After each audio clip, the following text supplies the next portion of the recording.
मैंने ये चीज़ बहुत नोटिस करी है, बहुत देखी है कि इंडियन सोसाइटी के अंदर हम जितने भी स्टूडेंट्स हैं हम इसे बहुत कैजुअली लेते हैं।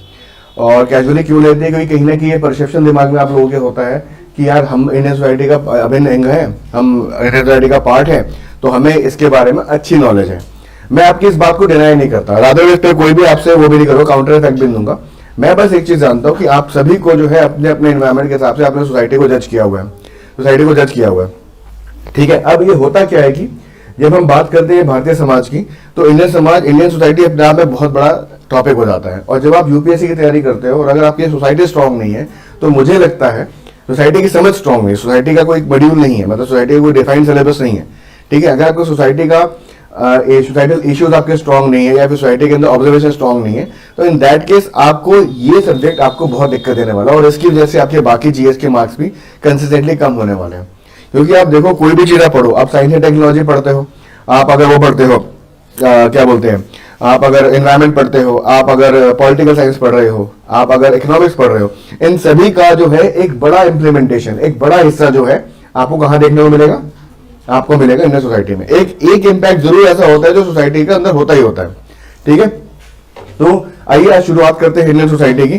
तो इससे पहले मैं शुरुआत करूं, मैं आप लोगों की नॉलेज चाहूंगा कि आप लोग सोसाइटी से क्या समझते हैं? What do you understand by the term society? Vaibhav? Society is a combination of people with an agreed upon rules. With agreed upon rules. Okay. Nandini? Sir, society आप कह सकते हैं it is a community which is formed on the basis of racial groups, religions, culture. Okay. और इन सबको जो है bind करके, जैसे आपने बोला ग्रुप ऑफ कम्युनिटीज बोला, ग्रुप ऑफ पीपल बोला, इन सबको जब आप कंबाइन करके एक ज्योग्राफिकल बाउंड्री के अंदर बांध देते हैं, then it become a nation. And जब उस नेशन को गवर्न करने की बात आती है, then constitution plays a role. The constitution is what? Constitution is a thing which is governing the nation, the rules इसकी आप बात। ठीक है, तो उसी बेस पे आज शुरुआत करते हैं अपने इंडियन सोसाइटी की लेक्चर की। तो जैसे कि आप जानते हैं कि इंडियन सोसाइटी शुरू करने से पहले, जैसे हम कोई भी मॉड्यूल शुरू करते हैं, हम आपको एक इंसाइट देते हैं कि भाई पिछले कुछ सालों में इसमें से क्या क्या आया, उसे कैसे एड्रेस करना है और कैसे उस पर काम करना है। ठीक है, इट इज वेरी इंपॉर्टेंट। तो देखते हैं कि सबसे पहले सिलेबस से बात करते हैं। तो सिलेबस को जो काफी खूबसूरती डिफाइन किया गया है, पहले मैं आपको बता दूं कि ये जो हमारा यूपीएससी का पेपर है, ये जीएस 1 में आपको मिलेगा इंडियन सोसाइटी या सोशल इश्यूज के नाम से। ठीक है, जीएस 2 में आपको कहीं ना कहीं नजर आएगा सोशल जस्टिस के नाम से, सामाजिक न्याय के नाम से। और जीएस 3 में नजर आता है कहीं इकोनॉमिक एंड सोशल डेवलपमेंट। तो ये सोशल डेवलपमेंट क्या है? अगेन इंडियन सोसाइटी या सोसाइटी से ही डराइव हुआ एक सब मॉड्यूल है। एथिक्स में कहीं नजर आता है जीएस 4 में। हम जब थिंकर्स पढ़ते हैं तो आपको नजर आएगा कि कई सारे थिंकर जो सोशियोलॉजिकल थिंकर्स हैं और जो हमारे सोसाइटी के जो थिंकर्स हैं वो कॉमन है। फॉर एग्जांपल हम कह सकते हैं कि कार्ल मार्क्स की बात कर सकते हैं, कार्ल मार्क्स पढ़ते हैं हम दोनों जगह पे। हम चाणक्य की बात भी कर सकते हैं, चाणक्य को वहां भी पढ़ते हैं। चाणक्य को इंडियन सोसाइटी को गवर्न करने में एक बहुत बड़ा मेजर रोल रहा है हम लोगों की। हम मीड की बात कर सकते हैं। ये सभी लोग जो हैं, इन सभी को जो हम दोबारा इसके अंदर इसके बारे में एक बेसिक इंट्रो लेते हैं। अब ये देखो, 4 चीजें, 4 में तो ये हो गया। अब आता है एसए। क्या एसए में इंटरफेरेंस रहता है सोसाइटी का? हर एसए का एक ना एक पॉइंट जो है आपको जो है इसमें सोसाइटी का ही रहेगा, और वो आप तभी लिख पाओगे जब आपकी सोसाइटी की या समाज की जो है आपकी जो समझ है बहुत अच्छे लेवल पे हो। हालांकि जीएस में ये चीज एक्सप्लिसिटली डिफाइन करी गई है कि हमें जो है सोसाइटी है विद रिस्पेक्ट टू इंडिया ही पढ़नी है। पर जो बच्चे सोशियोलॉजी की ऐसे एज एन ऑप्शन ले रहे हैं, या फिर जो बच्चे ऐसे एंथ्रोपोलॉजी एज ऑप्शन ले रहे हैं, सेकंड पेपर की बात करो पर्टिकुलरली, वहां पे वो लोग बहुत डेप्थ में जाके पढ़ेंगे इस चीज को। और सोसाइटी को समझना और वैसे रिप्रेजेंट करना इट्स अ डिफिकल्ट टास्क। ठीक है, ऐसे हो गया। एंड देन आफ्टर अगर आप देखो, अगर मैं बोलूं, अगर आपके पास लेट्स से कि 5 में तो हमारा इंटरफेरेंस मिल गया, क्या आपको कहीं ये क्वेश्चन जीएस प्रीलिम्स में कहीं नजर आता है? जीएस प्रीलिम्स में नहीं नजर आता। इसमें सोशल बेस्ड क्वेश्चन होते हैं जो पॉलिटी एनवायरमेंट अलग जगह से लिंक्ड होते हैं। ठीक है, वहां पे ये चीज मेरे को लगता नहीं कि रिफ्लेक्ट करती है, बट सबसे इंपॉर्टेंट चीज है जहां रिफ्लेक्ट करती है, जहां पे आपके मार्क्स बनते हैं, जहां पे आपकी पूरी की पूरी क्या बोलते हैं मेरिट बनती है, वहां पे आपको बहुत इंपॉर्टेंट है। अगर मैं इसमें बात करूं, जीएस में करीब 80 मार्क्स से 100 मार्क्स का इसका इंटरफेरेंस रहता है, और ये बात मैं भी प्रूव कर दूंगा। और जीएस में मैंने देखा है बच्चे स्टैटिक पेपर होने के नेचर स्टैटिक होने की वजह से सारा जोर जो है ज्योग्राफी हिस्ट्री पे लगाते हैं। अगर आप हिस्ट्री की पिछले 10 साल की या 2013 से 2020-21 तक की आप एवरेजिंग देखें, तो हिस्ट्री 50 नंबर से ऊपर है, 60 नंबर से ऊपर नहीं है। और हिस्ट्री के लिए कितना आप लोग तैयार रहते हो? अंदर से एक फीलिंग है ना कि यार यूपीएससी करना तो हिस्ट्री तो बहुत पढ़नी पड़ेगी।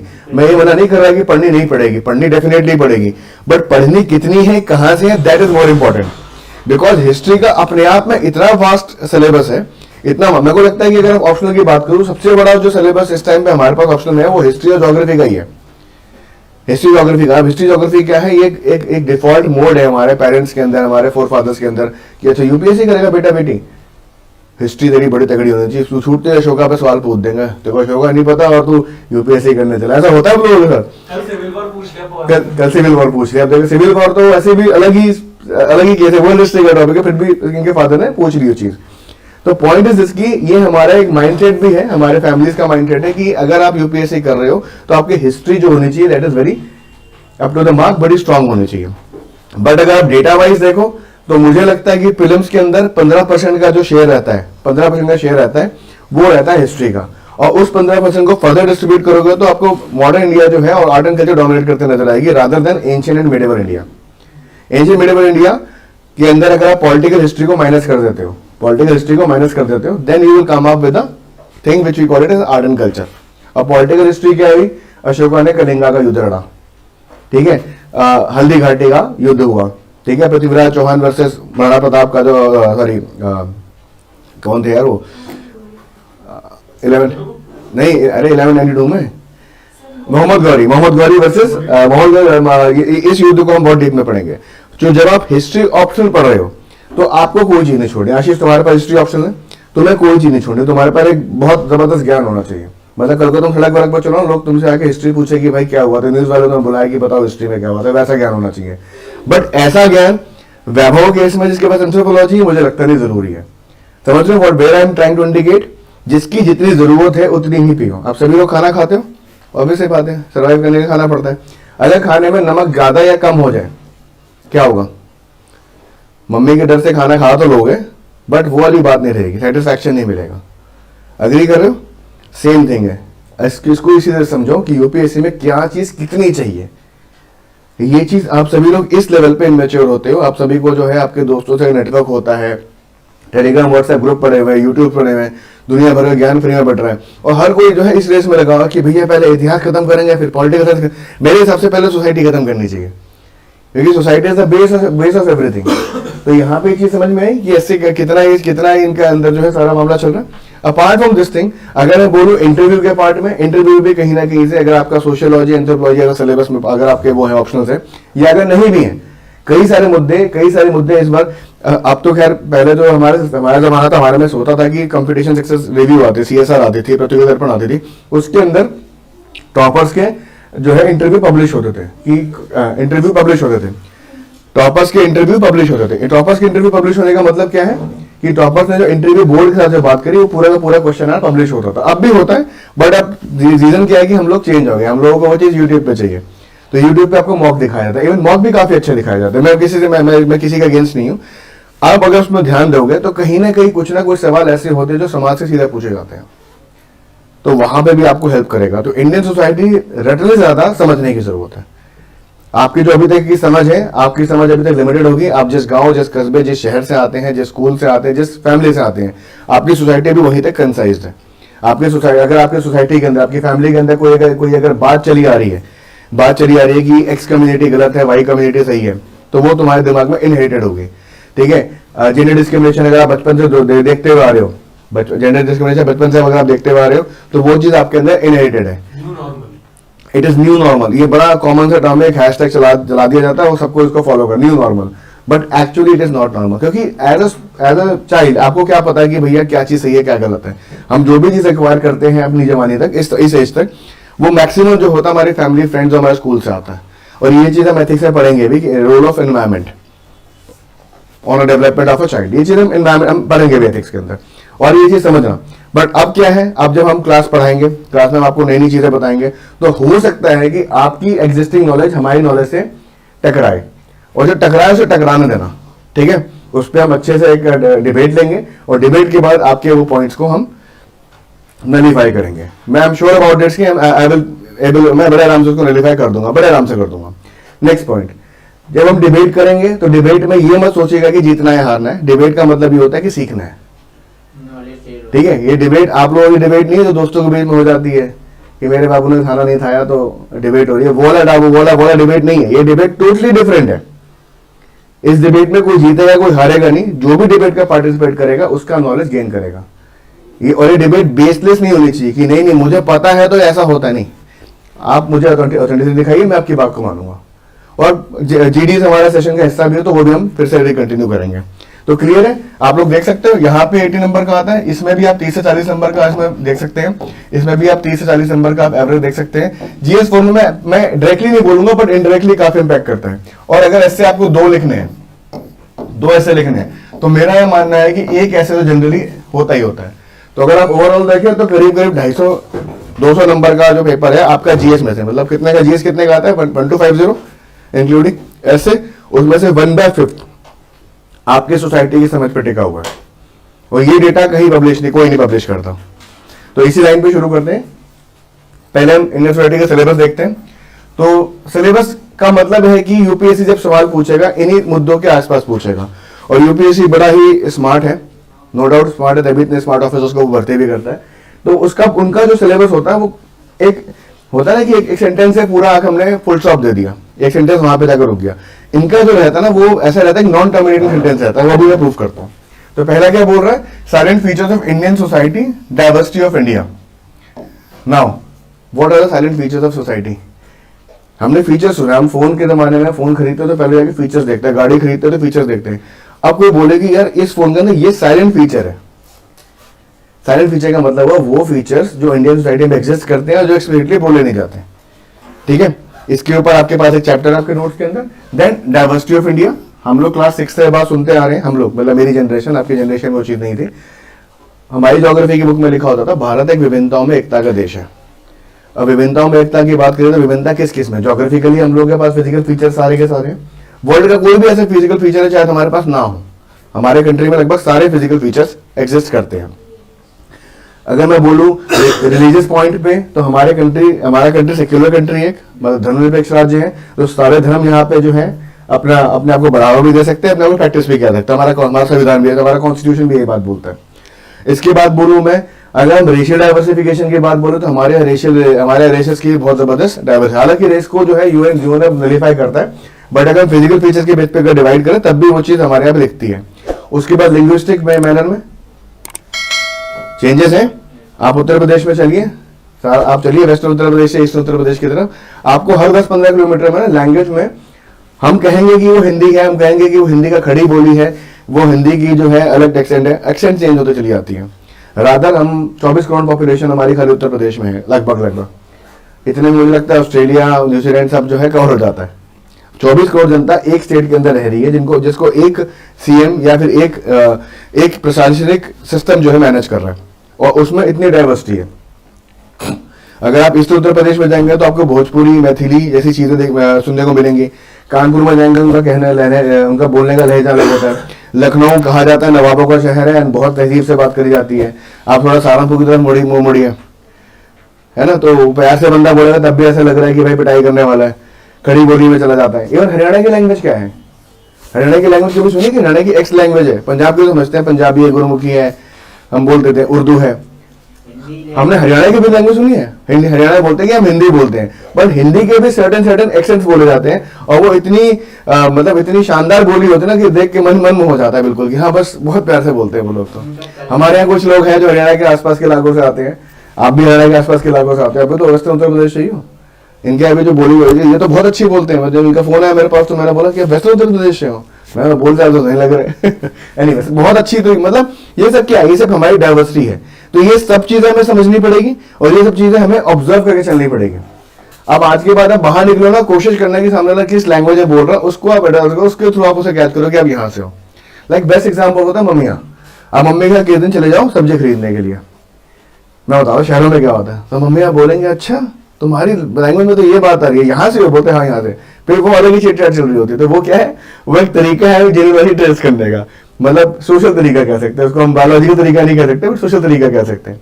तो ये एक बड़ा इंपॉर्टेंट होता है कि आप इंसान, अब जब आप समझ गए कि आप किस इंसान से बात कर रहे हो, किस प्रदेश से है, किस रीजन से बिलोंग करता है, तो कहीं ना कहीं अगर आपकी नॉलेज अच्छी है तो उसकी मानसिकता समझने में आपको आसानी होगी और उसकी वजह से आप उसे ज्यादा अच्छे से इंटरप्रेट कर पाओगे। करेक्ट है?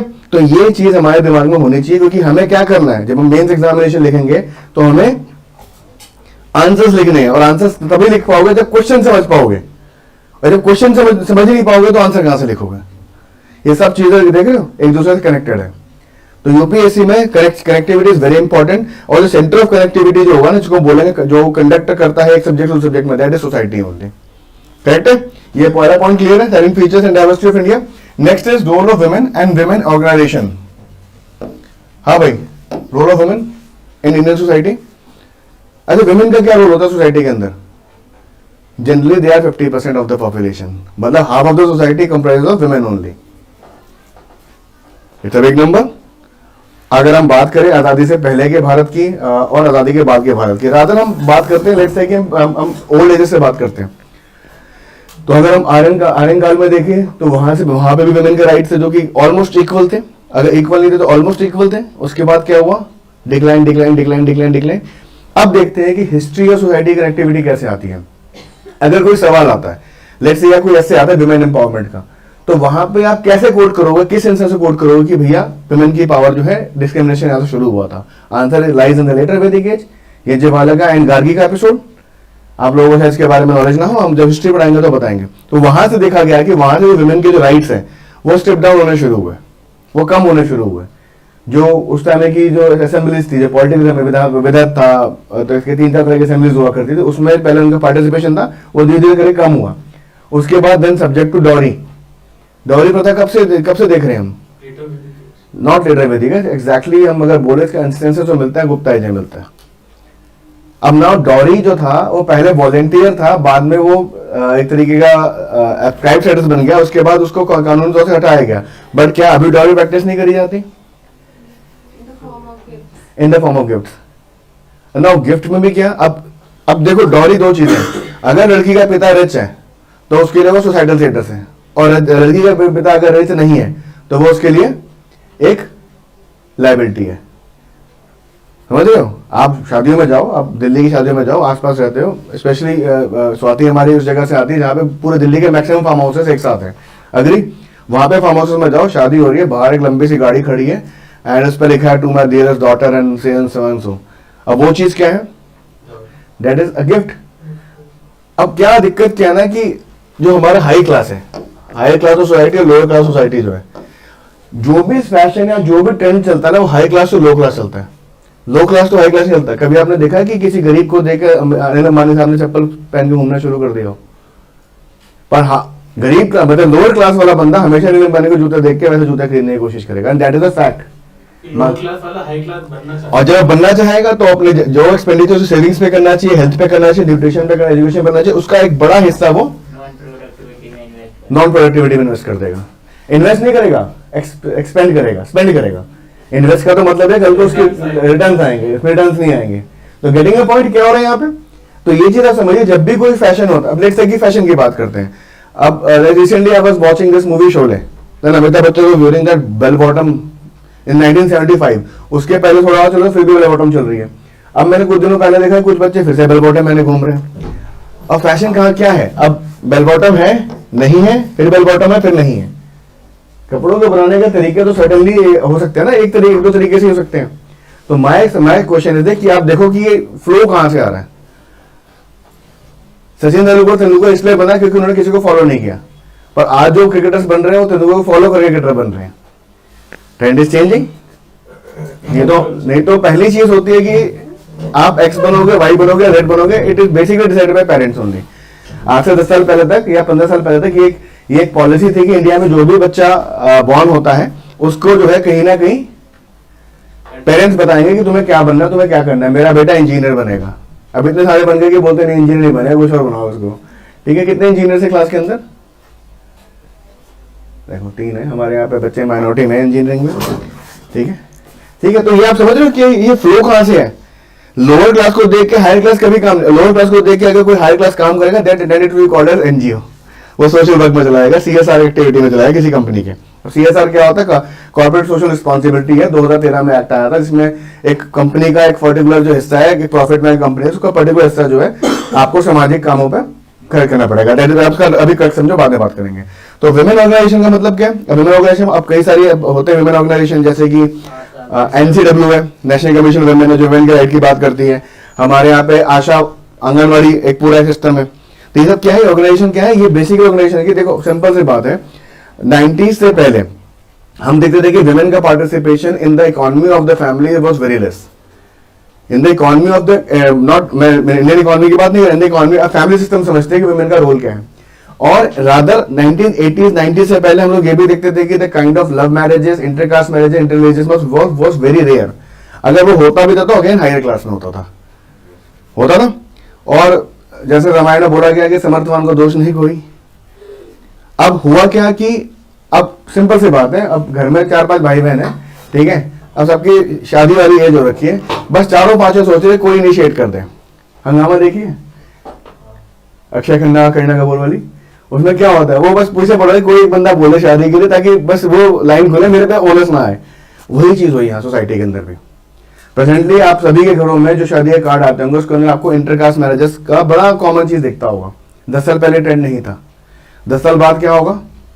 पॉसिबली इंटर रिलीजियस मैरिजेस भी होंगी, अभी हो रही है, पर इंटेंसिटी इज लो। 10 साल पहले इंटरकास्ट मैरिजेस भी लो थी, 15 साल पहले, फिर लास्ट 10-15 साल में जो इंटरकास्ट मैरिजेस बढ़ी है, अब इंटरकास्ट मैरिजेस बढ़ेंगे तो क्या दिक्कत होगी? दिक्कत होगी या कोई बायोलॉजिकली कोई दिक्कत नहीं होगी? पहली चीज तो ये समझ लो, बायोलॉजिकली इंसेस्ट टैबू करके एक थ्योरी है या फिर एक चैप्टर है जो हमें एंथ्रोपोलॉजी में पढ़नी पड़ती है, उसके अंदर पता चलेगा कि इंसेस्ट की वजह से क्या होता है। इंसेस्ट मतलब कि सेम जीनियोलॉजी के अंदर मीटिंग करने से क्या फर्क पड़ता है। उसके ऊपर एक जरावा ट्राइब्स की केस स्टडी भी है, ठीक है, उसकी बात छोड़ो, that is a there thing. Biologically भी फर्क नहीं पड़ने वाला, कल्चरली क्या फर्क पड़ेगा अगर इंटरकास्ट मैरिजेस हो रही है। Disclaimer, I am not enhancing anybody, मैं बस यहाँ पे डिस्कस कर रहा हूँ, आप लोग इसे अपने हिसाब से परसीव मत कर लेना, ठीक है। क्या होगा इंटरकास्ट मैरिजेस में? क्या दिक्कत हो? दिक्कत क्या होगी मतलब कल्चरली क्या डिफरेंसेस आएंगे? Food culture, intra family conflict, क्योंकि हमारे में ऐसा होता है तुम्हारे में वैसा होता है। अडेप्टेशन विल टेक टाइम, ठीक है। हो सकता है कि फाइनेंशियल स्टेटस दोनों फैमिलीज का एक ऊपर, किसी में लोग एक्स्ट्रा एक्सपेंडिचर करते हो, किसी में लोग एक्सपेंडिचर करते हो, तो दोनों ही एक दूसरे के लिए जो है वो अलग से रहेगा। और रादर अगर आप देखो कम्युनिटी वाइज, अगर आप देखो तो अगर एक कम्युनिटी है वो पर्टिकुलरली अपनी इकोनॉमी को एक तरह चलाती है, एक तरह से सेव करती है, एक तरह से वर्क करती है, ये एक ऑब्जर्वेशनल थिंग है, अगेन ये थियोरेटिकल थिंग नहीं है। तो व्हाट इज हैपनिंग, जब हम इंटरकास्ट मैरिजेस की बात करते हैं तो क्या हुआ? That is on rise. Possibly 10 से 15 साल बाद आज से हम देखेंगे इंटर रिलीजियस मैरिजेस भी हमारी बड़ी कॉमन हो जाएंगी, हो तो अभी भी नहीं है, कॉमन हो जाएंगी। उसकी पॉसिबली कुछ साल बाद हम देखेंगे कि सेम सेक्स मैरिजेस भी हो जाएंगे। 377 आ चुका है, कोई भी एक्ट आता है उसके 10 साल या 15 साल बाद उसका इम्पैक्ट पता चलता है कि आज क्या चल रहा है। मैरिज अभी लीगल है। हाँ, मैरिज इज लीगल नाउ, अभी तो हुई है कर्नाटका में। अब वो लीगल है इलीगल है, that is the matter of supreme court या कोर्ट ओनली, बट मैरिजेस हो रही हैं। नहीं, मैरिजेस हो रही है, अभी हुई है कर्नाटका में, परसों 4-5 दिन पहले की बात है। हाँ, गे कपल्स की शादी हुई है, ठीक है। अब अगर आप, अब अगेन बात करता हूँ, एक होता है थ्योरी, एक होता है डेफिनेशन। अगर आप डेफिनेशन की बात करो तो एलन रोज क्या कहती है इस पे? एलन रोज ये कहती है कि marriage is a relation between a male and other member of the other and from other gender who should have at least one offspring। मतलब ये 3 कंपोनेंट्स हैं उसके अंदर, ठीक है। अब गे मैरिजेस के अंदर या लेस्बियन मैरिजेस के अंदर ऑफस्प्रिंग का कंसेप्ट कहां से आएगा? देन कम्स इन सरोगेसी और हाँ या अडॉप्शन ना, अडॉप्शन रूल्स एंड अडॉप्शन के अंदर भी एक बड़ा पॉइंट ये है कि जब अडॉप्शन इंडिया में होता है तो हमारे यहाँ पे सोशल केयर सर्विसेज वैसी नहीं जैसे कि किसी बाहर कंट्री में, जैसे कि वेस्टर्न कंट्रीज में। बाहर कंट्री में नहीं बोल रहा, वेस्टर्न कंट्रीज बोल रहा हूँ, क्योंकि वहां पे अडॉप्शन के रूल्स अलग हैं, आपको रिपोर्टिंग करनी पड़ती है, यहाँ पे रिपोर्टिंग नहीं करनी। और कई बार ऐसे भी केसेस आए हैं कि अडॉप्शन करने के बाद जो बच्चा अडॉप्ट किया गया है उसको डिस्क्रिमिनेट करके घर का एक मेड बना कर रखा गया है। ये भी केसेस बहुत आए, ऐसा नहीं कि ऐसे सिर्फ यही केसेस हैं, ऐसे भी केसेस हैं। अगर 100 में से 20 केसेस भी ऐसे हैं तो इट्स अ बिग नंबर। हाँ, basically yes, the concept is right but you have used here but I can not use it, ठीक है। आई एम अ टीचर, ठीक है। तो पॉइंट इज जस्ट कि ये इंडिया में चल रहा है। अब अडॉप्शन से आएगा या फिर सरोगेसी से आएगा? सरोगेसी पे अगेन सुप्रीम कोर्ट बहुत टाइट हो रहा है, सरोगेसी के ऊपर शायद नया बिल आने की, नया कानून आने की बात हो रही है। ना सरोगेसी क्या है, सरोगेसी से एक अलग तरीके से कॉन्फ्लिक्ट निकल के आएगा। सरोगेसी से अभी एक मूवी आई थी मीमी करके, देखी थी किसी ने? उसमें सरोगेसी के बारे में ही दिखाया गया था। ठीक है, सरोगेसी का जो प्रेजेंट स्टेटस है उसके बारे में अभी डिस्कस ही करेंगे, that is a part of political science, उसमें बात करेंगे। बट ये समझिए किससे क्या होगा। अब वेमेन क्या है, अब कोई भी सोसाइटी वेमेन के बिना चल नहीं सकती, क्योंकि सोसाइटी तभी होगी उसके अंदर मेंबर्स होंगे, और मेंबर्स तभी होंगे जो वेमेन होंगी, एंड मेल भी एंड फीमेल दोनों होंगे, तब तभी इक्वली पार्टिसिपेशन है, वो सोसाइटी आगे ग्रो कर सकती है, अदरवाइज नहीं ग्रो करेगी। ठीक है, तो ये जो सोच है, अगर हम सोसाइटी के बाहर हैं तो इसमें 50% जो है लड़कियों, रेड कलर ठीक है, पिंक करूं क्लास में, ठीक है, तो ये जो 50% है, this is called what we call it as the 50% society. इसके ऊपर अभी तक जो है कई सौ सालों से, कई हजार सालों से ध्यान नहीं दिया गया था भारतीय समाज के परिप्रेक्ष्य। अब जाके हम बात करते हैं वुमेन एम्पावरमेंट की, फोन साइलेंट प्लीज।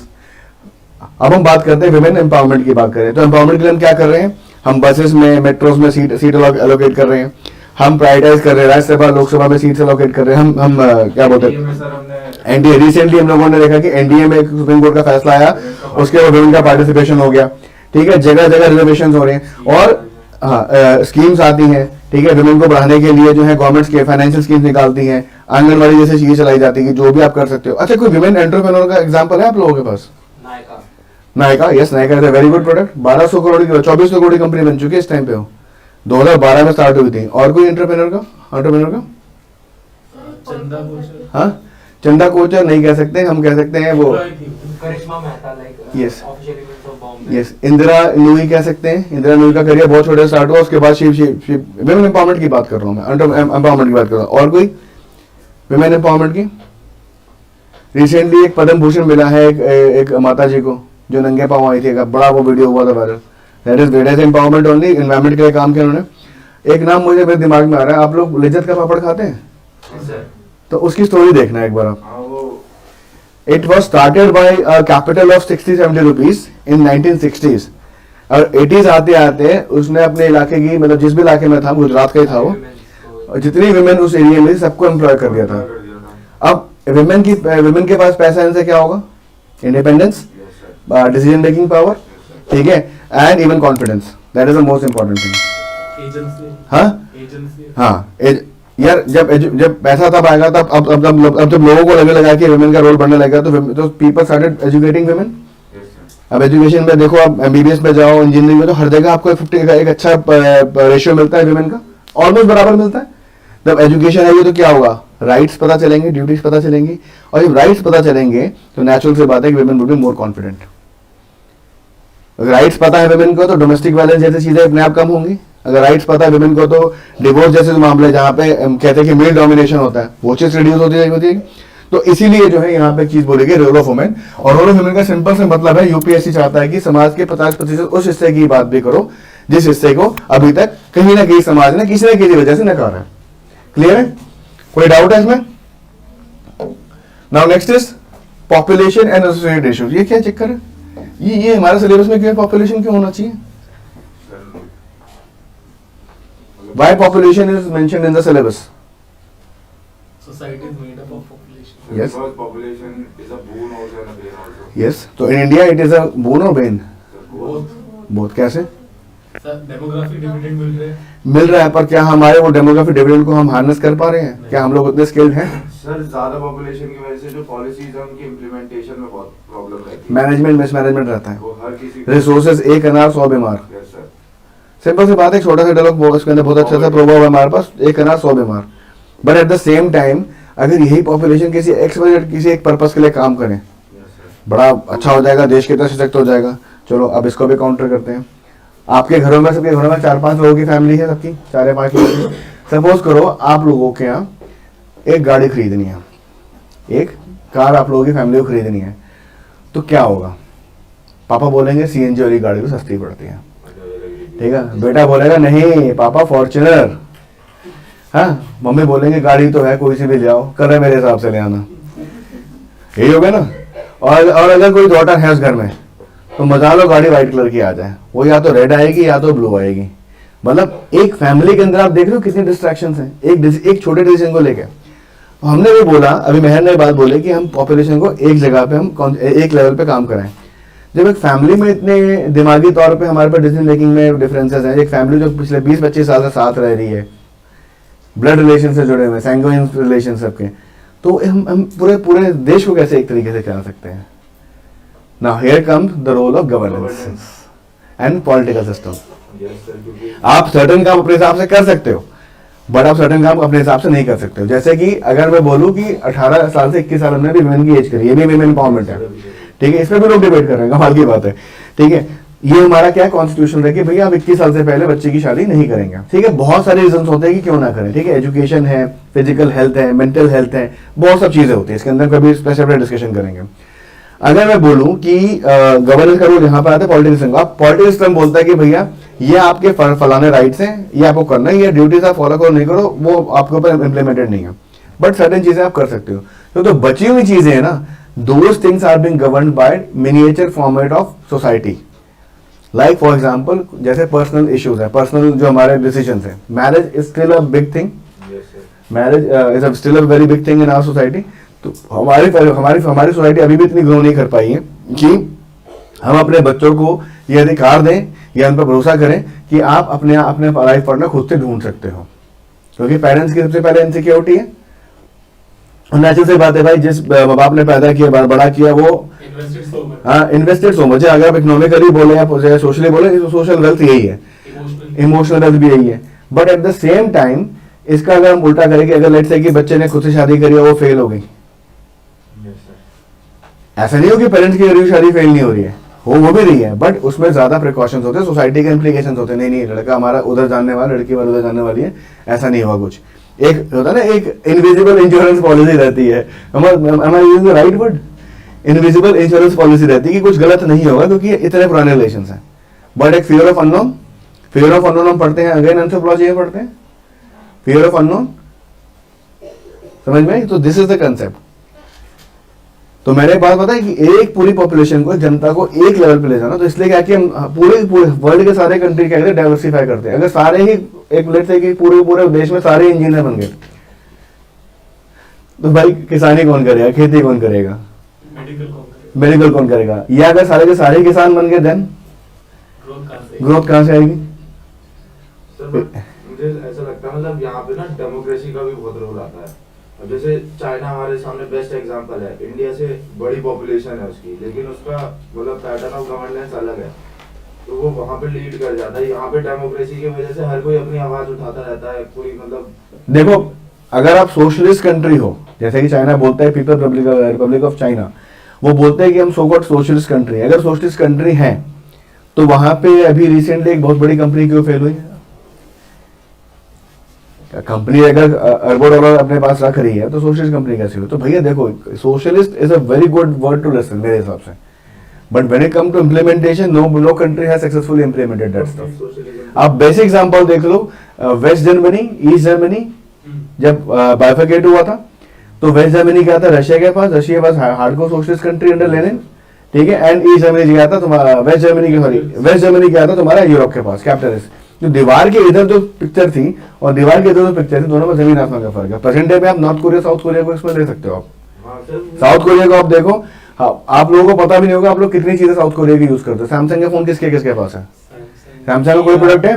किया, Hyundai, ये तीन बड़े नाम हमने बता दिए जो इंडिया में आके बहुत अच्छा business. LG, life is good, fine. South Korea का कर रहे हैं। और आप लोगों ने सुना कि नॉर्थ कोरिया कुछ है आपके पास? Even people don't have that kind of hair cut also. क्या LG का फुल फॉर्म पूछ रहा है। हाँ, तो this is what is going, what is happening. तो पॉपुलेशन हमेशा से जो है, एक मैनेजमेंट जो रहता है वो इशू रहता है गवर्नेंस के पॉइंट ऑफ व्यू से, बट अगर मैनेज कर दिया जाए तो हम उसको कर सकते हैं। तो सिंपल सी बात है, जो सेट ऑफ रूल्स लिखे हुए हैं विच is governing the country, that is constitution of India, और जो रूल्स नहीं लिखे हुए जो कि इंडिविजुअल सोसाइटीज के अंदर, फैमिली के अंदर प्रेवलेंट है, जैसे पापा ने कहा सुबह 5 बजे उठना है, बेस्ट एग्जाम्पल। अब क्यों उठना नहीं पता, बस पापा ने कहा तो उठना है। तो घरों में हमने छोटे नॉर्थ कोरिया बना रखे हैं ठीक है, बट एक्चुअली फादर भी अपनी एक्सपीरियंस से कहते हैं। पापा बोलते हैं मैं 4 बजे उठ जाता हूँ, तो बच्चे क्यों 5 बजे के बाद सोए?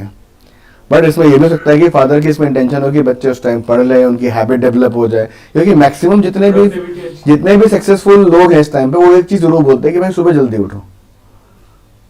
पर यहाँ हम देख रहे हैं कि जनरेशन चेंज हो चुकी है। अच्छा, रात को सोने के लिए क्या करना पड़ता है? पढ़ना पड़ता है। फोन रखना पड़ता है। वाईफाई बंद करना पड़ता है। वाईफाई बंद कर दो, अपने जितने भी चैनल से बंद हो जाएंगे, अपने आप नींद, अच्छी नींद आ जाएगी। ये लेटेस्ट मीम्स है। पहले सोने के लिए क्या करना पड़ता है? पहले एक ना एक यूरोपियन कंसेप्ट हुआ करता था, आप लोगों ने शायद किसी कार्टून में भी जरूर देखा होगा, कि जब सोना होता था तो इंसान क्या करता था, स्टार्टेड काउंटिंग शीप्स, इमेजिनरी। अब वो चीज जो है वो काउंट करने का टाइम ही नहीं है। कब तक शीप काउंट करोगे? बिना मुझे बोरोगे नींद आओगे, दिमाग तो थकेगा। पर अब क्या है कि अभी कंटेंट चल रहा है, अभी ए गाना चल रहा है, बी चला गया, फिर सी कुछ पढ़ाई का आ गया, नहीं पढ़ना भी है, उसके बाद कोई गेम आ गई। और मैंने लिटरली ये चीज देखी है, मेरे खुद के दोस्त हमारे इंजीनियरिंग कॉलेज में जब हम लोग थे, उस टाइम पर तो गेम्स का भी इतना बोलबाला नहीं था। उस टाइम हमारे यहाँ PS3 ऐसी चीज चला करती थी, पता नहीं आप लोग जानते नहीं जानते। वो रात रात भर बैठ के फुटबॉल खेलते थे उस पर, फीफा। मैं बोला भाई बाहर जाके खेलो, हेल्थ भी बनेगी, मानते ही नहीं थे। तो बोलो मुझे ना हेडफोन लगा दे, तू सो जा, हम खेलेंगे। अवार्ड भी मिलता है। किस में?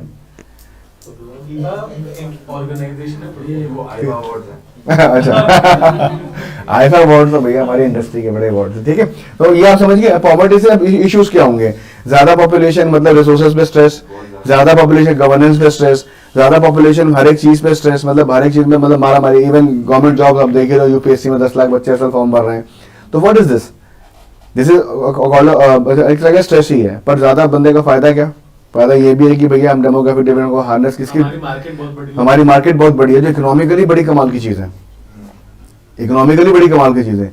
इतने सारे लोग जो पैसे देने, जो कि सेविंग ओरिएंटेड नेशन हुआ करता था 1980s में, जो कि बाद में स्पेंडिंग नेशन हो गया। हमें डिप्लोमेटिकली बहुत हेल्प करते डिप्लोमेटिकली हमें हेल्प मिलता है इस चीज का, ठीक है। तो फायदा भी है, घाटा भी है। इन सभी चीजों को, इन सारे इस तरह के तमाम मुद्दे हम बेसिकली इसमें कवर करेंगे। Now next is like poverty and development. ये दो चीजें जो अपने आप में इनवर्सली प्रोपोर्शनल है। तो पॉवर्टी का मतलब गरीबी, और यूपीएससी के अंदर ही सोसाइटी के अंदर अगर आप देखो तो कहीं ना कहीं सारे इश्यूज जो है पॉवर्टी से निकाल सकते हो, ठीक है। पॉवर्टी एक ऐसा मुद्दा है, पॉवर्टी का कंसेप्ट होता है, एब्सोल्यूट पॉवर्टी होती है, क्वांटिफाइड होती है, रिलेटिव पॉवर्टी होती है, कई तरह की पॉवर्टी के कंसेप्ट होते हैं। तो इसमें देखेंगे गरीबी क्या है, और गरीबी को डिफाइन आज तक बड़े बड़े जो है सोशल साइंटिस्ट भी ढंग से नहीं कर पाए। हम लोग पूरी कोशिश करेंगे हम भी उस लेवल पे जाके इसको एक्सप्लेन करें पॉवर्टी के चैप्टर के अंदर, ठीक है। Next is urbanization and their problems and their remedies. तो अर्बनाइजेशन का मतलब क्या है? शहरीकरण। शहरीकरण से क्या मतलब है? शहरीकरण प्रॉब्लम कैसे है भाई? गांव में यूपीएससी कोचिंग नहीं होती है, तो बड़ा प्रॉब्लम है। नेक्स्ट क्या है? नहीं सर, इसमें ये कह सकते हैं कि पर्टिकुलर एरिया में क्राउड बहुत ज्यादा बढ़ जाता है, तो फिर जैसे अभी कोविड का एग्जांपल लेते हैं, तो उस केस में संभालने बहुत मुश्किल होती है। इसकी स्प्रेड बहुत इजीली गांव के अंदर पहली बात है ना, गांव के अंदर जो होता है, देखो तो हमारा जो रूरल सेटअप है, बेसिकली इंडिया जो है रहता रूरल सेटअप में ही है आज भी। हमारे यहाँ पे चुंद गिनती के चंद अर्बनाइज सेंटर्स हैं, और कुछ हमारे सिटीज को B grade, C grade, A grade cities में डिवाइड किया हुआ। तो सेकंड ईयर थर्ड ईयर में हमने जो है इसको डिवाइड किया हुआ। तो वेरी सिंपल सी बात इसके अंदर मैं बताऊंगा कि यूपीएससी के हिसाब से अगर आप देखो तो आपको समझ में आ जाएगा शहरी क्या है, शहर क्या है, और शहर के साथ प्रॉब्लम्स क्या है। पोल्यूशन है, अब शहर में भीड़ क्यों है? क्योंकि इंडस्ट्री एम्प्लॉयमेंट यहाँ पर है ना। और दिल्ली में तो वैसे ही भीड़ है, क्योंकि पॉलिटिकल सेंटर भी ऐसा है, तो जो भी छोटा मोटा बंदा नेता बनना चाहता है वो दिल्ली पहुंच जाता है कि हम कंक्रीट जंगल्स हैं। बहुत अच्छा एग्जाम्पल है नोएडा का हमारे साथ में। आज से 15 साल पहले जितनी ग्रीन एरिया था वो that has been converted into concrete jungles, ठीक है। कुछ सक्सेसफुल है, कुछ फेलियर भी हैं, ठीक है। But that is Noida itself, Noida, greater Noida, सारी बेल्ट पूरी एग्रीकल्चर बेल्ट हुआ करती थी, विच हैज बीन कन्वर्टेड, ठीक है। अब क्योंकि यहाँ पे पॉपुलेशन ज्यादा है, इसलिए सीवेज प्रॉब्लम, डीपर्सनलाइजेशन का मतलब ये होता है कि in the most of the cases you don't know who is your neighbour. In the most of the cases you don't know anybody from old Ghaziabad, मतलब पुराने गाजियाबाद से आज है नहीं वो। हाँ, आप लोगों के यहाँ पर सब पूरी गली को जानते हैं कि गुप्ता जी का बेटा है, वरुण पाल उनका बेटा है, सबको जानते हैं। हाँ, nuclearization. But when you go to societies, I have seen this thing, I have been living in apartment since a long time, मतलब बहुत साल जो है अपार्टमेंट में रहा, अब भी मैं अपार्टमेंट में रहता हूँ। Even I don't know who is my next door neighbour. In fact कई बार तो ये हुआ कि मेरे सामने वाले 3 बंदे शिफ्ट हो गए, मुझे पता भी नहीं चला। 3 फैमिली चेंज भी हो गए, मुझे पता भी नहीं चला। क्यों है ये चीज? अर्बन एरिया में बहुत फास्ट रनिंग वर्ल्ड होता है, तो हाँ। इतना हम लोगों के पास टाइम भी नहीं तो होता है। टाइम नहीं है। दूसरी बात जो है ना, वो पहले था ना कंसेप्ट था कि भाई खट्टा मांगला, चीनी मांगला, नमक मांगला, चाय पत्ती मांगला, और वो चीज खत्म हो गई। उसको हटाने का जिम्मेदार मैं ग्रोफर जैसे आपको कहता हूँ 10 मिनट में सामान साहब के जेब में। हाँ, आई नो। तो पॉइंट इज दिस की this is what is happening, this is what is happening. Depersonalisation के पीछे एक छोटा सा रीजन पता है। अब पहले जो था, अगर आप आज से 20 साल पहले कुछ अपने नाना नानी के घर को आप थोड़ा देखो, तो आपके नाना नानी के घर में खाली आप ही लोग ऐसे बच्चे नहीं थे, पड़ोसी के बच्चे भी बैठे हुए थे और उनके रिश्तेदार भी आके बैठे हुए थे। क्योंकि सोसाइटी के अंदर जो है इस तरह की, मतलब जो हमारा न्यूक्लियराइजेशन था वो बुरा माना जाता था, बट न्यूक्लियराइजेशन जो है ग्रेजुअली एक सच्चाई बन चुकी है। क्यों? Employment is the primary factor. Employment की वजह से कोई एक्स बंदा, आप सपोज करो कि आशीष की नौकरी लग गई, लेट से कि कलेक्टर बन गया पटना का, तो कितना पटना से अप डाउन करेगा ये? हमारे तो है नहीं भाई, आप खुद सोचो ना। तो इसे पटना पे अपना बेस बनाना पड़ेगा, और पटना पे बेस बनाते ही जो है इसके जो है न्यूक्लियराइजेशन की नींव रखी गई। लेट्स से कि अभी भी तो ये बाहर ही है घर से, पढ़ाई के चक्कर में। एजुकेशन किस लिए चाहिए? एम्प्लॉयमेंट के लिए चाहिए। अभी भी तो बाहर है घर से। तो ये चीज समझो, ये बच्ची आई है, ये इंदौर से आई है, ये बच्चा कहाँ से आया, ये बच्चा बिहार से आया है। आप खुद सोचो कि कितने आप लोग, जो लोग ट्रैवल कर सकते हो ट्रैवल कर रहे हो, ठीक है, बस जो लोग ट्रैवल नहीं कर सकते दे नीड टू माइग्रेट। अब जब माइग्रेट हुआ तो इनका डीपर्सनलाइजेशन वहीं से शुरू हो गया। अब गांव में, अब आशीष जब घुसते होंगे गांव में, तो दुनिया भर के लोग इनको जानते होंगे, सारे जानवर इन्हें पहचानते होंगे, सारे लोग इनको पहचानते होंगे, बट यहाँ पे ये घूमते होंगे तो लगता है कोई बात ही नहीं करता। बिहेवियरल चेंजेस होता है ऐसा। हाँ भाई, ऐसा फील हो रहा है मयंक जब यहाँ पे आए हो तो ये चीज मिली। क्यों? क्योंकि यहाँ पे फास्ट ग्रोइंग जिंदगी में हमें मतलब नहीं कि पड़ोसी का पड़ोसी क्या कर रहा है, और मतलब भी किसे, हमारी जो इंटरनल सोसाइटी है। जैसे कि सपोज करो कि शर्मा जी घर पे आ गया, शर्मा जी का बेटा है, जो पता ही आपको मीम इतना फेमस है, तो ये वही अंकल पूछते हैं कि बेटा क्या कर रहा है, अदरवाइज किसी को मतलब नहीं है। बस यही। और वहां पे भी क्या, अगर आप देखो, अगर शर्मा जी बता रहे हैं कि मेरे बच्चे का एक्स लैक्स का पैकेज लगा हुआ, तो he is trying to discriminate कि मेरा वाला बच्चा सुपीरियर, तुम्हारा इंफीरियर है। That is also form of discrimination only. और ये भी सुन लो कि शर्मा जैसे बच्चे से तुम 10 साल बाद पैसे मांगोगे तो ना वो देने वाला है और ना आप मांगने वाले हो, बट फिर भी ये डिस्क्रिमिनेशन सोसाइटी में है, जिससे बच्चों की साइकोलॉजी में सेटबैक लगता है ही लगता। अगर आपकी फैमिली में ही आपसे कंपैरिजन करना शुरू कर दिया जाए, और वो होता है, आप मानो चाहे मत मानो, होता जरूर है। अब ये चीजें क्या है, साइकोलॉजिकल, हम साइकोलॉजी पे बहुत आगे चले गए, हम 10 साल और आगे चले गए। बच्चों अब जाके मैंने देखा कि पेरेंटिंग पे कोर्सेज बनने शुरू हो गए हैं, बच्चों को कैसे हैंडल करने पे किताबें आने शुरू हो गई, लोगों ने पढ़ना शुरू किया है। बट 10 साल पहले, 15 साल पहले या 20 साल पहले ये कंसेप्ट नहीं था, ठीक है। तो क्या हुआ, आप देख रहे हो एक ग्रेजुअल चेंज सोसाइटी के अंदर, उसमें पॉपुलेशन का बहुत बड़ा रोल प्ले कर रहा है। तो इसको भी हम समझेंगे, इस मुद्दे को, अर्बनाइजेशन को भी हम समझेंगे, शहरीकरण को। शहरीकरण के कुछ फीचर्स भी हैं कि भैया देश की मेजॉरिटी इकोनॉमी इससे चल रही है इस टाइम पे, ठीक है, मेजॉरिटी एम्प्लॉयमेंट इससे चल रही है, और जहां एम्प्लॉयमेंट होगी वहां लोग जाएंगे, और जहां लोग जाएंगे जमीन तो उतनी रहेगी, तो क्या होगा, स्क्वाटर का वो बनेंगे, हमारे छोटे छोटे स्लम्स बनेंगे, क्योंकि भाई रेंटल एक बहुत बड़ा रोल प्ले करता है। मुंबई में आप जाकर रेंटल्स को बात करो तो एक आम आदमी जो है वहां जाके रेंटल में नहीं सकता अगर उसके पास अकोमोडेशन नहीं है। तो मुंबई के रेंटल बहुत आएंगे, बैंगलोर के बहुत आएंगे, गुड़गांव के बहुत ज्यादा आएंगे, इवन गाजियाबाद के कौन से कम है। आप यहाँ पे 10,000 रुपए में आपको शायद 1 BHK नहीं मिलेगा, आप 10,000 में जाओ, आपको पूरा खेत दे देंगे गाँव में, ले भाई जहाँ मर्जी ले बैठ। क्यों? क्योंकि वहां पे उसकी अबंडेंस है, यहाँ पे उसकी स्कैर्सिटी है। तो ये भी रोल प्ले करेगा इसके अंदर। तो अर्बनाइजेशन, इसके सारे मुद्दे समझेंगे। देन आता है इफेक्ट ऑफ ग्लोबलाइजेशन, विश्वीकरण, इसे हिंदी में बोलेंगे। 1991 में हम लोगों ने एलपीजी पॉलिसी इंप्लीमेंट करी थी under the leadership of late Shri PV. Narasimha Rao and doctor Manmohan Singh. हम लोगों ने बहुत अच्छे से इसको इंप्लीमेंट किया। इसके पीछे क्या रीजन थे? बहुत रीजन थे कि हमारा फॉरेस्ट खत्म हो रहा था, हमारे पास लोन्स थे, बैड डेट्स थे, सोवियत फॉल करा, सोवियत हमारा सबसे बड़ा, बहुत सारे रीजन थे। वो रीजन को हम एलपीजी वाले पॉलिसी में इकोनॉमिक में डिस्कस करेंगे। बस ये समझो कि हुआ। अब जब हुआ तो पूरा वर्ल्ड जो है हमारी तो नजर बिठा के बैठा है कि इंडिया अपनी इकोनॉमी खोले ताकि हम ग्रो करें। यू वोंट बिलीव कि जब इंडिया की इकोनॉमी खुली तो इतनी कंपनियों ने इंडिया में पुश किया। और मानो बात अगर वो टाइम, अगर आज भी अगर ग्लोबलाइज नहीं होते ना, तो हम लोगों की सारी, आज 10 लाख बच्चे यूपीएससी में बैठे, हो सकता है 1 करोड़ बच्चे यूपीएससी में बैठे होते हैं। क्या हुआ? अब जो 90 लाख बच्चे, उनको कहीं ना कहीं जॉब्स मिल गई, अपॉर्चुनिटीज मिल गई। पहले नौकरी क्या होती थी? पहले कोई छोटी सी कंपनी होती थी, उस कंपनी में मैनेजर हूँ, मैं जनरल मैनेजर हूँ, ये नौकरी हुआ करती थी। आज क्या है भाई, डिलॉयट है, एलिसेंट है, टीसीएस है, दुनिया भरी कंपनी है, और वैरायटी भी है।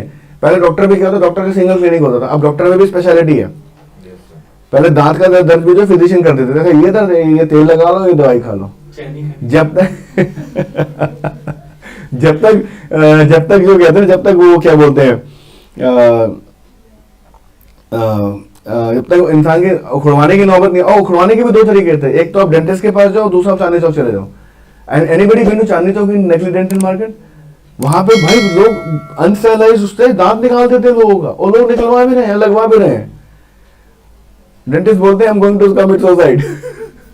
वो देखना, दैट्स अ वेरी, मुझे बड़ा वो हाइजेनिक लगता है। Recently I went to the Chandni Chowk वाली मार्केट, आई हैव सीन कि many people are sitting with dentures. वही डेंचर, वही गंदा डेंचर उठा के मुंह में लगा, नहीं नहीं और नहीं दूसरा लगा, और वही बिना स्टरलाइज हो गया, सारा मामला चल रहा है। सरदार जी बैठे हुए थे, बोलते हाँ हाँ हम कर देंगे, लियो दांत हम ठीक कर देंगे, कोई एनेस्थीसिया नहीं, कुछ नहीं। जबकि डेंटल पेन तो आप लोगों में किसी का आरसीटी हुआ, कभी रूट कनाल हुआ, तो it's a very dangerous process. आप खुद सोचो, जो ड्रिल यहाँ पे चलती है, छोटी ड्रिल आपके दांत में चल रही है, उसके पहले वो इंजेक्शन रोक देते हैं ताकि आप एनेस्थेसिया, अब एनेस्थेसिया आपको लगा हुआ, आप बोल रहे हो, आप जब आप ठीक हो गए तो पता चलेगा जबान पूरी कट गई। Dental procedure are very very difficult. But यहाँ पे क्या जाने जब में वैसे ही हाँ दांत में दर्द आ था, उसने पकड़ के प्लास से खींच दिया और दूसरा दांत लगा दिया, वो बंदा चला नहीं गया। इमेजिन, ठीक है। तो ग्लोबलाइजेशन का तो मैं बता कि हम लोग जब है टेक्निकली, डॉक्टर्स में वेरिएशन है। अब हमें जब कोलेस्ट्रॉल बढ़ता है हम कार्डियोलॉजिस्ट के पास जाते हैं, कोलेस्ट्रॉल बढ़ता है। अगर हमारे किडनी में प्रॉब्लम तो यूरोलॉजिस्ट या फिर हम किसी नेफ्रोलॉजिस्ट के पास जाते हैं। दिमाग खराब है तो हम किसी साइकोलॉजिस्ट के पास जाते हैं, और दिमाग वैसा ही फिजिकली खराब है तो हम किसी न्यूरोसर्जन न्यूरोलॉजी के पास जाते हैं। पहले ये चीजें बहुत बहुत बहुत बहुत लिमिटेड थी। In fact what I can see in the next coming few years, India is going to be the medical tourism का हब बनने वाला है। The kind of treatment we have, the kind of technology right now we have, जो कि बाहर के देशों में भी है, and comparatively बाहर के देशों से बहुत कम है। हमारी करेंसी वीक है। करेंसी कहाँ से बीच में आ गई इसमें? करेंसी वीक होगी तभी तो सस्ता पड़ेगा यार। सस्ता नहीं पड़ेगा। अगर यार अगर कोई इलाज अगर $2000 का है और वो इलाज यहाँ पे लाख रुपए का, तो वैसे भी हल्का है। और साथ नहीं, मैं बोल रहा हूँ इस तरह का टूरिज्म चल रहा है इस टाइम पे। मेरा दोस्त है डेंटिस्ट, उसके पास ऑस्ट्रेलिया के क्लाइंट्स हैं, वो साल भर में एक ही बार आती है फैमिली यहाँ पे विजिट करने के लिए घर अपने, और यहाँ से ट्रीटमेंट। और पहले वो आते थे, उनके पड़ोसी भी आते हैं, बोलते व्हाट इतने दांत का काम हो जाता है, वो आ जाओ चलो आते हैं। तो एडिशनल उनको क्या मिलता है भाई, इंडिया घूमने का मौका मिलता है। तो it's a good, it's a thing which we can harness. अब इंडिया में लोग क्यों नहीं आ रहे? अब इंडिया की न्यूज जा रही है कि भाई दामिनी जैसे रेप केसेस हो रहे हैं, तो भाई लड़कियां तो लेडीज तो वैसे नहीं आएंगी। अब न्यूज क्या, अब जब ये न्यूज कम होंगी तभी जाके गुड न्यूज फैलेगी, गुड न्यूज फैलेगी तभी तो लोग आना शुरू होंगे। कॉन्फिडेंस अगर सेफ नहीं हुआ, आज से पहले भी बनारस का ऑर्डर तो अब बना है ना, इसके पहले भी दुनिया भर के लोग बनारस आते थे, बट अब जो है उससे +10% आएंगे। रीजन भाई इंफ्रास्ट्रक्चर बेटर है, एंड लॉ इन्फोर्समेंट एजेंसीज पहले से बेटर टेक्नोलॉजी पे काम कर रही हैं। पहले जब टेक्नोलॉजी नहीं थी तो भाई डर तो लगता ही था। इवन हम खुद जब ट्रैवल करते हैं रात को 11-12 बजे, तो पेरेंट्स क्या बोलते हैं कि भाई अकेले मत जाओ, कैश मत कैरी करो, गोल्ड मत कैरी करो, सुबह चले जाना। ये जनरली होता है। Why this is all this insecurity. But as soon as technology has taken the place, अब आपकी गाड़ी ए स्टेट से बी स्टेट ट्रेवल कर रही है, सारा रिकॉर्ड है किसी न किसी खाते के अंदर, या फास्टैग में है या किसी कैमरे में आप रिकॉर्डेड हो। दिल्ली एनसीआर में तो स्पेशली चीज हो चुकी है।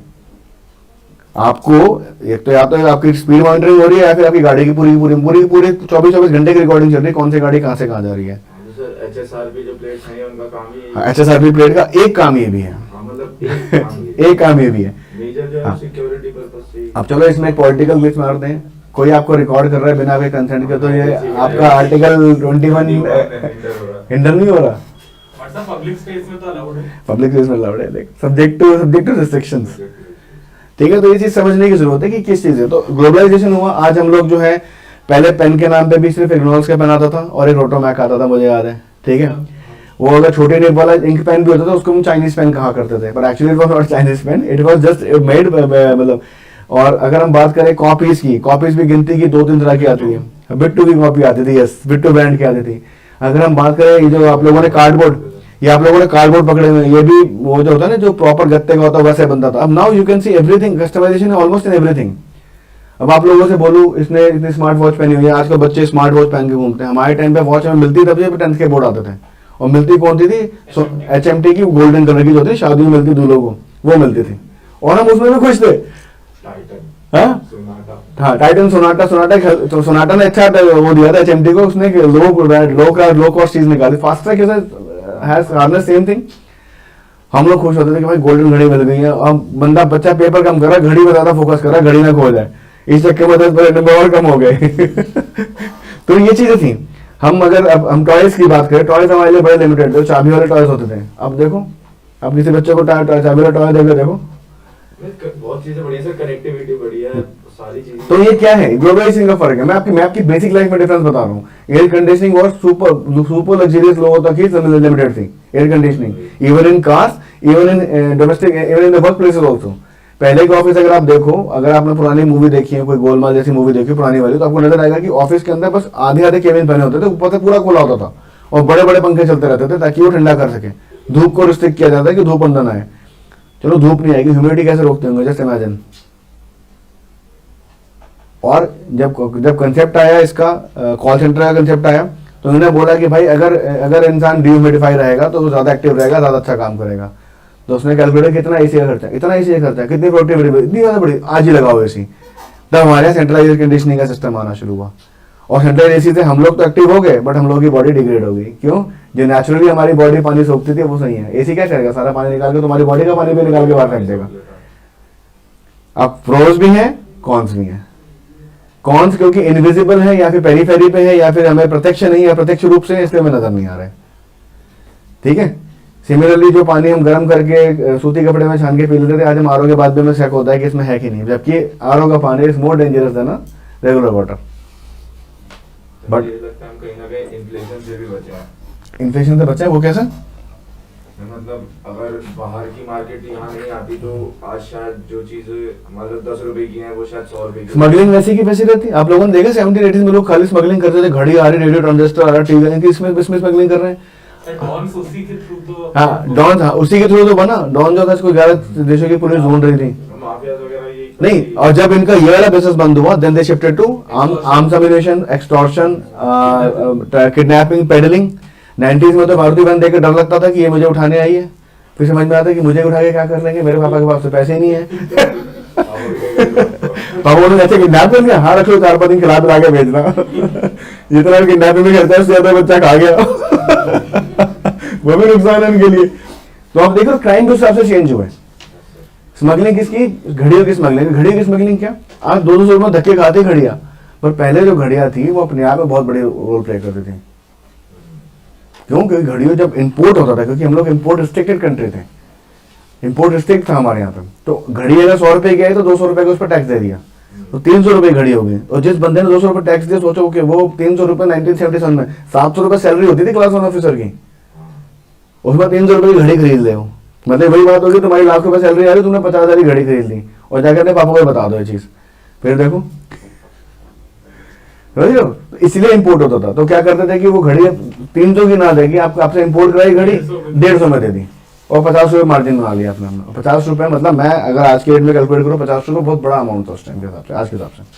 50%। और खाली घड़ी नहीं, ट्रांजिस्टर्स हैं, गोल्ड की स्मगलिंग तो आज भी हो रही है। तो वो एक घड़ी थोड़ी स्मगल होती थी। हाँ नहीं, एक घड़ी स्मगल नहीं, क्वांटिटी में होती थी। ठीक है। अब गाड़ियां स्मगल नहीं हो सकती थी, गाड़ियां बिक जाती। इंपोर्टेड गाड़ी, इंपोर्टेड गाड़ियां पहले सिर्फ सुपर एच लेके थे। इम्पालास थी, कॉर्वेट थी, लेक्सस हुआ कर, लेक्सस अपना भी रिसेंटली, मर्सिडीज भी बहुत रेयर हुआ करती थी। नहीं भाई, 2005 से पहले Mercedes was a rare thing. मतलब मर्सिडीज दिख गए तो मतलब आप समझो कि यार तुम्हारा दिन बन गया, ऐसी फीलिंग आती थी हम लोग, आज मैंने मर्सिडीज देखी। अरे सर, मतलब कोई दोस्त बताया था ना, उस गली में मर्सिडीज खड़ी थी, हाँ, देखने जाते थे। और कुछ खास नहीं था गाड़ी, वो बेसिक एक सेडान जैसी गाड़ी हुआ करती, फिर फीचर वाइज कुछ खास नहीं चेंज था, but that brand which fascinated. फिर 2005-6 के बाद तो ऐसा हुआ कि फ्लड आ गया कि हर गली में 2-4 खड़ी हैं मर्सिडीज। तो अब हम रॉल्स रॉयस को देख के, या फिर हम वो कौन सी i8 कौन सी है BMW की, उसको देख के, या फिर कोई ऐसी गाड़ी मिल जाए, GT आ जाए, जैसे कि GT कौन सी है, मस्टांग GT, इन गाड़ियों को देख के फैसिनेट हो रहे rather than Mercedes is common thing now. पहले Mercedes was something, BMW, Audi तो होते ही नहीं थी। इंपोर्टेड गाड़ियों में जो होता था स्टैंडर्ड बेस में, जो वो बेंचमार्क होता था, that was Mercedes twin light E220। अब उस गाड़ी को देखो, लोगों ने काट के ढाबे बना रखे हैं, खैर एक्सपायर हो चुकी हैं, कई जगह पर आपको मिल जाएंगी वो गाड़ियां कटी हुई हैं, उस पर ढाबे बने हुए हैं। ठीक है। तो this called globalization, impact of globalization. Positive and negative भी है। अगर नेगेटिव क्या है, कोविड में हमने देखा कि अभी हम ओमिक्रॉन से भी झेल रहे हैं, ओमिक्रॉन को भी झेल रहे हैं। क्यों? कहीं ना कहीं बाहर से आया वो, या हो सकता है हमारे यहाँ भी म्यूटेट हुआ, पहली पॉसिबिलिटी ज्यादा है कि बाहर से आया किसी प्लेन में बैठ के। तो हो गया ग्लोबलाइजेशन का। इवन आज भी मुझे तो ऐसा लगता है कि हमारा देश ग्लोबलाइज हो चुका है, पर जो हमारे जो इमिग्रेशन वाले ऑफिशियल्स हैं वो ग्लोबलाइज नहीं हुए। आप जाओ, कहाँ जा रहे हो, क्यों जा रहे हो, अच्छा ऐसे बात करेंगे जैसे पता नहीं, वो गलत है। वो चीज एहसान कर रहे हैं। वो चीज उनकी चेंज हो, एटीट्यूड उनका चेंज, मेरे को पर्सनली लगता है कि वो एटीट्यूड उनका चेंज होना चाहिए। अगर हमारे पास डॉक्यूमेंटेशन पूरी हो तो there is no point of questioning the people ना। अगर हम कोई चीज इलीगली बाहर ले जा रहे हैं, इलीगली अंदर है, तो then let the custom play the role, let the police play the role. तो वो चीज ठीक नहीं है। आप जब कभी इंटरनेशनल ट्रैवल करोगे, मेरे पास, मैं 4-5 बार बाहर गया हूँ मैं, मुझे ये चीज मुझे बड़ी अच्छी नहीं लगती कि why people are questioning us when we have all the document and we are going legally outside. हम इलीगल तो जाने, इलीगल जा रहे हो तो भूटान के रास्ते या नेपाल के रास्ते जाते। तो ये चीज थोड़ा सा मेरे हिसाब से चेंज होना चाहिए। देन वी हैव, अब अगेन वही वाली बात है, सारे ऑफिशियल ऐसे हो सकते हैं, जब 5 बार मेरा इंसिडेंट पाला पड़ा हो सकता है, वही 5 ऐसे हो, मतलब वही वाली बात है, मतलब हो सकता है। Next is like social empowerment, communism, regionalism and secularism. Now what is social empowerment? सामाजिक सशक्तिकरण, मतलब एज अ सोसाइटी को सशक्त करना कि वो अपने लिए कैपेबल हो। अभी एक सोसाइटी है जो फ्री राइडर पे चल रही है कि भाई फ्री पानी, फ्री बिजली, फ्री राशन। एक सोसाइटी है कि भाई नहीं, पीछे सपोर्ट कर रखा है, करना खुद है। ये वही वाली बात होगी। एक लड़का है जो बहुत रिच बाप का बेटा है, अरे पापा कर देंगे, हर चीज मिल रही है, इनहेरिटेंस वाला। और दूसरा है कि भाई पापा है, अच्छी वेल्थ रखते हैं, मुझे सपोर्ट कर रहे हैं, पर मुझे ये चीज करके दिखानी है। बस वही डिफरेंस है, ठीक है। Then we have communism, communities को लेके जो है रीजनलिज्म, रीजनल की मी मराठी, मी बिहारी, मी पंजाबी, मी तमिलियन, मी कन्नड़, बहुत है हमारे कंट्री में, आपको देखने को मिलेगा। इनफैक्ट कई चीजों को तो गाली के से भी सिनोनिमसली चेंज कर दिया जाता है। Then we have regionalism, communism बता दिया, and secularism. Secularism is a term which has been enshrined in our constitution itself. तो वी आर सेक्युलर कंट्रीज का एक ही मतलब होता है कि हम धर्मनिरपेक्ष राज्य हैं, यहाँ पे सारे होते हैं। और इसके ऊपर भी लेके इसके भी इश्यूज हैं, इसके भी प्रोज एंड कॉन्स हैं। ये सारा चीजें तो हमारे सिलेबस में से हैं। तो आप लोग एक बार सिलेबस को देख लीजिए और मुझे बताइए अगर किसी पॉइंट पे अगर आपको डिस्कशन लेना है तो। सो गाइस आगे चलते हैं, अब देखते हैं कि हमें क्या क्या चीजें इसमें कंटेंट हम यूज कर सकते हैं। एनसीईआरटी क्लास, हमें एनसीईआरटी पढ़नी मेरे हिसाब से जरूरी है। आपको इन सभी की पीडीएफ हमारे ऑफिस से मिल जाएगी, पीडीएफ लेके उससे आप पढ़ सकते हैं। उसमें सिर्फ उतनी ही चीजें हैं जितनी चीजें आपको पढ़नी है, उससे बाहर नहीं जाना है। हमारी खुद की डेवलप पीडीएफ्स हैं। देन वी हैव राम महोदय सर की किताबें हैं, इसमें 3 किताबें हैं, इसको आपको पढ़ने की जरूरत नहीं है। पर अगर आपका सोसाइटी में एज ए सोशियोलॉजी में इंटरेस्ट डेवलप हो रहा है, then you can go for this, ठीक है। Then we have social problems in India, Ram महोदय इन इंडिया, अगर मैंने उनकी बुक बताई, या फिर मैंने क्या लिखा है यहाँ पे, और हमारे नोट्स आपके लिए सफाइस रहेंगे जीएस पर्सपेक्टिव से, but not sociology as an optional perspective से।